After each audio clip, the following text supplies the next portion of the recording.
Ẹ káàárọ̀, ẹ káàsán, ẹ kú ìyálẹ̀ta. Báwo lójú ọjọ́?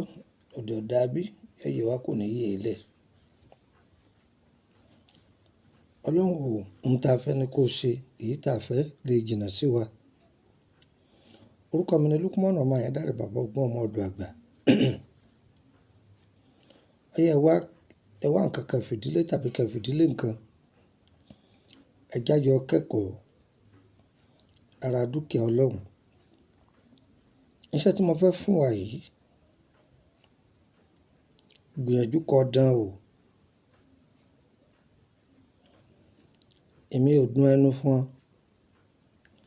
ìsìnkú olóògùn fún ọ. Gba mo rí pé wàhálà àwọn èèyàn pọ̀. Ṣé ẹ ti gbọ́? Gba mo rí pé wàhálà àwọn pọ̀. Ó jẹ́ kí n máa fi àwọn nǹkan táwọn tó bí wa, tí wọ́n ti fi gba àwọn èèyàn kalẹ̀ látàrí ìpọ́njú. Tí wọ́n sì jẹ́ nítorí nǹkan gbéṣe láyé. Wọ́n ló ń jẹ́ mi gan máa túra ká. Tí n bá ti ń yọjú wo párá, èyí da. Mò ń mú jáde fáwọn èèyàn. Kọ́rọ̀ má pọ̀. Ó yẹ mú gègé yín ẹ kọ́ lẹ̀. Ẹ bá mi tọ́jú ẹran màálù.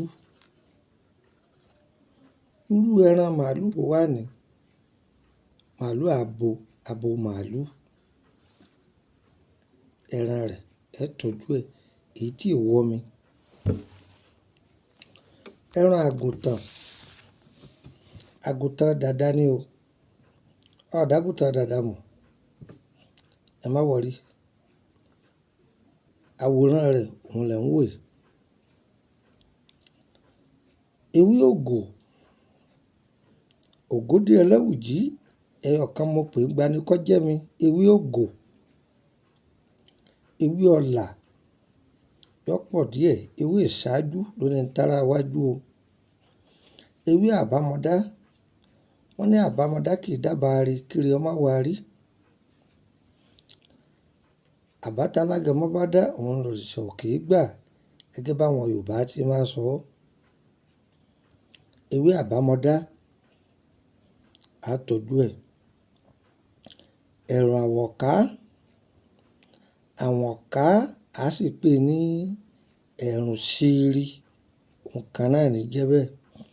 Ewé dandan á gbin gbogbo ẹ̀ papọ̀. Á fòyín pò ó, á kó sínú aṣọ funfun. Lẹ́yìn ìgbà tá a ti fọṣọ pò ó, tá a ti fòyín pò ó, tá a kó sínú aṣọ funfun. Á wẹ̀ á gbé pamọ́. Ibi tójú méjì ò ní rí. Lẹ́yìn ọjọ́ keje, á sì sàárà. Ṣùgbọ́n àwọn tó lò ṣẹ́ rí pé ẹ̀yọ́nú àwọn àgbàlagbà tó kilẹ̀ dáadáa ń bẹ lára rẹ̀. Ó máa rí àánú gbà. Ó máa rà àánú gbà. Ó máa rí àánú gbà. Ṣé ẹ mọ̀ pé ẹlòmíì ń bẹ nínú ayé tó jẹ́ pé kí bàbá rẹ̀ ó máa ṣiṣẹ́ ní Central Bank kò sì ní fún un ní 1,000 pé kó fi jẹun. Yóò máa fi omi àánú gbé, kò ní fún un mú bẹ́ẹ̀. Ẹ lọ lo iṣẹ́ yìí, ẹ rà àánú gbà. Ẹ jẹ́ ń tún kàlẹ̀ ẹ̀kan sí. Ẹran màálù abo tí ò wọ́ mi. Ẹran àgùntàn dada. Ewé ògò, ewé ọ̀là, ewé ìṣáájú, ewé àbámọ̀dá, ẹ̀rùn àwọ̀ká, tàbí ká pè ní ẹ̀rùn ṣíírí. Ẹ̀rùn tí è lanu, ó sì sẹ́nu ṣíírí báyìí. Àbí ká pè ní àwọ̀ká. Òun kan náà ní jẹ́ méjèèjì. Ìwà mọ̀ bẹ́yìn tí pé o. Èyí tó bá lanu, wọ́n á pè ní ẹ̀rùn àlàmọ̀. Ẹ ti gbọ́ báyìí? Á gun gbogbo ẹ̀ yóò kúnná, á wá fòyín pò oyin gidi. Á fòyín pò tán, á kó sínú aṣọ funfun. Á gbé síbi kan níbi tí ojú méjì ò ní rí. Yàtọ̀ sí ìwọ tó ti ṣe. Ẹ̀pọ̀ tójú mi bá ti rí, ó dojú mẹ́rin nìyẹn. Ìwọ tó jẹ́ pé ìwọ ojú méjì nìkan ló máa rí. Tójú méjì mi bá ti rí, kódà kó tó lò ó ní o. Lójú méjì mi ò tún gbọdọ̀ rí mọ́ o. ó tọ́jú ẹ̀ fún odidi ọjọ́ méje. Bá ti á kájọ́ méje tó pé ṣe sàárà rẹ̀, ṣùgbọ́n rí pé o lo ẹ̀yọ́nú àwọn àgbàlagbà tó kilẹ̀ kó wà lára rẹ̀. Ó dáa gan ni, ó dáa gan ni. Í máa sọ òkú ajé dáàyè ni. Ajé ẹlòmíì á máa kú, ajé ẹlòmíì á máa sùn. Tí nǹkan bá ti rí ní jẹ́bẹ̀ tó gbé tó rí gbé tó títí tó rí tì ṣiṣẹ́ yìí, ó dúpẹ́ fọlọ́run. Bádùá rẹ bá gbà má gbàgbé èmi náà o. Kò sí ohun tó ra fún mi tí ì ní gbà o. Á dára fún wa. Mi ò dínkù o, ọ̀kà tó pé fún wa. Tó orúkọ mi ni Lukman ọmọ Ayédáre, bàbá ọgbọ́n, ọmọ ọ̀dọ̀ àgbà. Ọ̀dọ́ tó bá fẹ́ lò, ẹ rí i pé kó ti kọjá 20 ọdún, kó lè dáhùn dáadáa lára rẹ̀. Ipò ti pé 20 ọdún, ó ti lé, kó máa wá lò, ó dúpẹ́ fọlọ́run.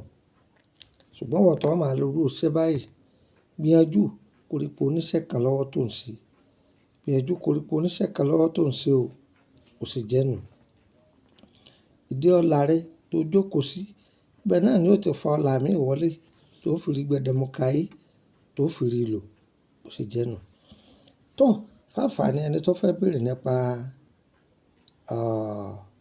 ìrìnàjò ayé rẹ̀, àbọ̀ fẹ́ bẹ̀ wá níṣẹ́ kan sí méjì, báyà ń pa ìtọ́jú ara lánàá ewé àti egbò, àbí lára àwọn iṣẹ́ tá a ti fi lẹ̀ rí kò lágbára àti ṣé ó fẹ́ bẹ̀ wá, a bá ṣe.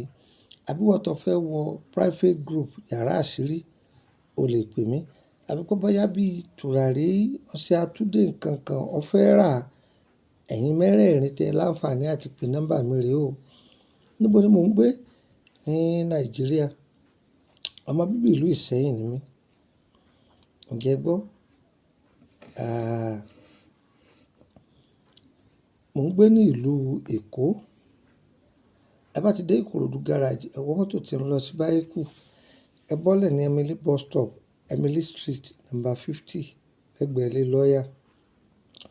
Ẹ á mú gègé o mú nọ́mbà mi yìí ọ̀dọ̀ +234 80 32 98 32 98 +234 80 32 98 32 98.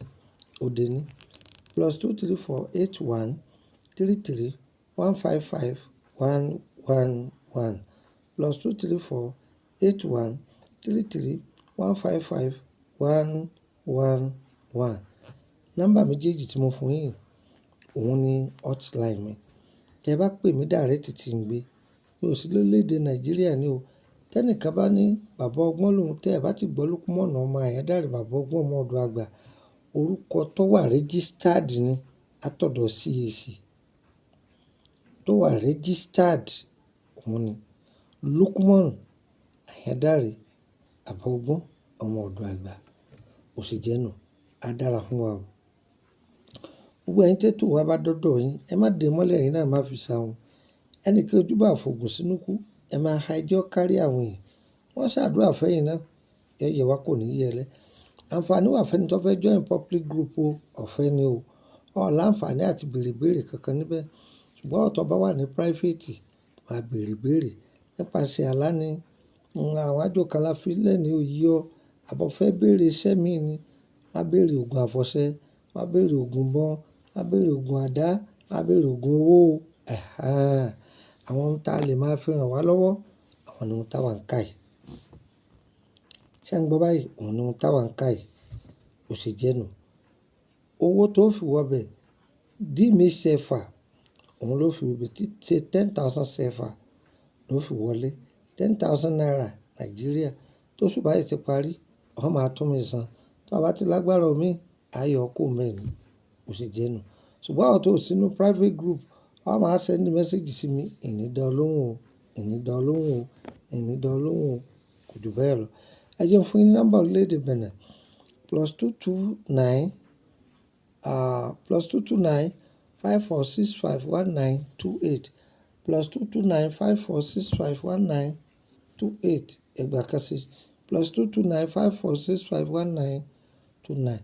Agbára Ọlọ́run títí di March ọ̀sẹ̀ tí ń bọ̀ lọ́hùn, a pàdé ara wa ní orílẹ̀-èdè Benin. Níbo ni ọ̀dọ̀ mi ní orílẹ̀-èdè Benin? Níbi Túndé tí ń ta mọ́tò, Túndé Motors ní Dégàkàn, níbi ẹ̀yìn ọjà Dégàkàn. Ibẹ̀ ni ọ̀dọ̀ mi. Gbogbo ohun tí ẹ bá fẹ́, ẹ máa bọ̀ wá.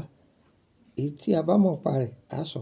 Èyí tí ẹ bá ṣe tiwa, a sọ fún wa pé eléyìí a mọ̀ nípa rẹ̀. Ẹyẹ wa kò ní yẹ̀ ẹ́ lẹ́ o. Ire o, ire o, ire kàbìtì. Ẹ má tíì lọ o. Mẹ́ta ni wọ́n fún yín.